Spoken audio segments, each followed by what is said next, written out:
بسم اللہ الرحمن الرحیم۔ آج 15واں پارہ ہے جو 2 صورتوں پر مشتمل ہے، سورہ بنی اسرائیل اور سورہ کہف۔ سورہ بنی اسرائیل، اس کو بنی اسرائیل اس لیے کہا جاتا ہے کہ اس میں بنی اسرائیل یہود و نصارہ کا ذکر ہے، اور اس صورت کا نام اسراء بھی ہے۔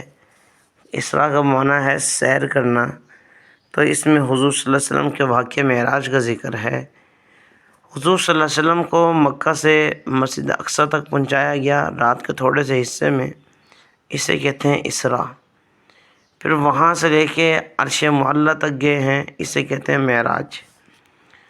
کیا معراج روحانی تھا جسمانی تھا؟ روحانی تو کئی دفعہ ہوا خواب کے ذریعے، جسمانی معراج آپ کو ایک دفعہ ہوا، وہ ہجرت سے پہلے مکی زندگی میں ہوا تھا۔ جو اس کا انکار کرے گا وہ گمراہ شخص ہے۔ پھر فرمایا کہ دوسرے رکوع میں قیامت کے احوال، تیسرے اور چوتھے رکوع میں بہت سی نصیحتیں ہیں، جن میں سے ایک تو یہ والدین کے ساتھ حسن سلوک کریں، بالخصوص بڑھاپے میں ان کے لیے نرمی کا حکم دیا، اور یہ بھی فرمایا کہ ان کے لیے دعائیں کرتے رہیں۔ اللہ نے نیک بننے کا حکم دیا، رشتہ داروں کا خیال رکھنے کا حکم دیا، فضول خرچی سے منع فرمایا، کنجوسی سے منع کیا، اور فرمایا کہ جتنا بھی تم خرچ کرتے ہو ان میں میانہ روی اختیار کرنی چاہیے۔ پھر اگلے رکوع میں اللہ نے اولاد کے قتل سے، زنا کرنے سے، قتل و قتال سے، اور یتیم کے مال کو کھانے سے، وعدہ توڑنے سے، ناپ تول میں کمی سے، فضول سوالات سے منع فرما دیا، اور فرمایا تکبر سے نہ چلو، اور فرمایا کہ شرک نہ کرو۔ رکوع نمبر 5 تا 8 میں قیامت کے احوال بیان ہوئے، اور آیت نمبر 70 میں اللہ نے بڑی انسان کی فضیلت کو بیان کرنے والی آیت کو ذکر کیا کہ وَلَقَدْ كَرَّمْنَا بَنِي آدم، کہ ہم نے بنی آدم کو عزت عطا فرمائی۔ یہ جو اشرف المخلوقات کہا جاتا ہے وہ اسی آیت سے یہ بات سمجھی جاتی ہے۔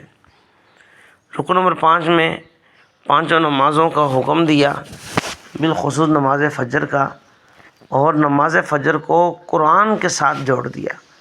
ان قرآن الفجر کان مشہودا، یعنی اس لیے کہ نماز فجر کے اندر قرآن پاک کی تلاوت کثرت سے کی جاتی ہے۔ اسی مناسبت سے اس سورت کا نام اس کو قرآن کے ساتھ جوڑا گیا ہے، نماز فجر کو۔ تہجد کی بھی بڑی فضیلت بیان ہوئی ہے، اور اسلام کے غلبے کی طرف خوشخبری دی گئی ہے۔ یہودیوں نے حضور صلی اللہ علیہ وسلم سے روح کے بارے میں سوال کیا تھا، جواب یہ ملا یہ اللہ تعالیٰ کا امر ہے۔ آخر میں بتایا اللہ کے صفاتی نام ہیں، اللہ سے دعا ان ناموں کے ذریعے کی جائے۔ سورۃ الکہف مکہ میں نازل ہوئی۔ کہف کے بارے میں بھی کافروں کے سوالات تھے، تو اللہ تعالیٰ نے اس صورت میں ان کو جواب عطا فرمایا۔ کہف کا معنی ہے غار۔ چند مبارک ہستیاں شرک سے نفرت کی وجہ سے بادشاہ دقیانوس سے ٹکر لے گئے، اور اس کی عبادت سے نکل کر وہ لوگ ایک غار میں چلے گئے، جہاں اللہ رب العزت نے ان کو 309 سال تک سلا دیا۔ 309 سال کے بعد جب اللہ نے ان کو بیدار کیا، اتنے میں دوسرا بادشاہ آ چکا تھا، اور اس نے ان کی بڑی عزت کی۔ چونکہ 3 صدیوں کے بعد زمانے نے کروٹ کھائی، 3 صدیاں پہلے کفر کا نظام تھا، آج مسلمانوں کا نظام تھا، تو اس لیے ان کو بڑی عزت مل گئی۔ ایک بات یہاں پر وہ یہ ہے کہ اللہ نے ان کو 309 سال تک سلا کر پھر اٹھا دیا۔ اللہ تعالیٰ کم بھی کر سکتے تھے، زیادہ بھی کر سکتے تھے۔ اللہ تعالیٰ کا ہر معاملہ حکمت کے ساتھ ہوتا ہے۔ ان کے 309 سال سلانے کا مقصد 3 صدیوں کے بعد ایک فتنہ آنے والا تھا مسلمانوں میں، اور وہ یہ تھا، جن کا کہنا یہ تھا کہ ہم لوگوں نے مرنے کے بعد دوبارہ زندہ نہیں ہونا۔ اس فتنے کو روکنے کے لیے اللہ تعالیٰ نے اور ان کے ذہن کو صاف کرنے کے لیے اللہ نے اتنا بڑا واقعہ پیش کیا۔ اس صورت کے اندر جہاں اصحاب کہف کا ذکر ہے، وہیں حضرت موسیٰ علیہ السلام اور حضرت خضر کا بھی ذکر ہے۔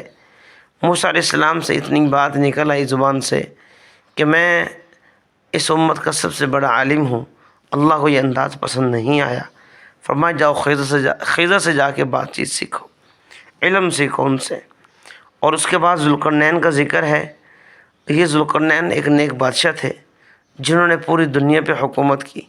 ان کے مشرق اور مغرب کا بہت لمبا سفر تھا، ان کو بھی اللہ نے قرآن پاک میں ذکر فرمایا۔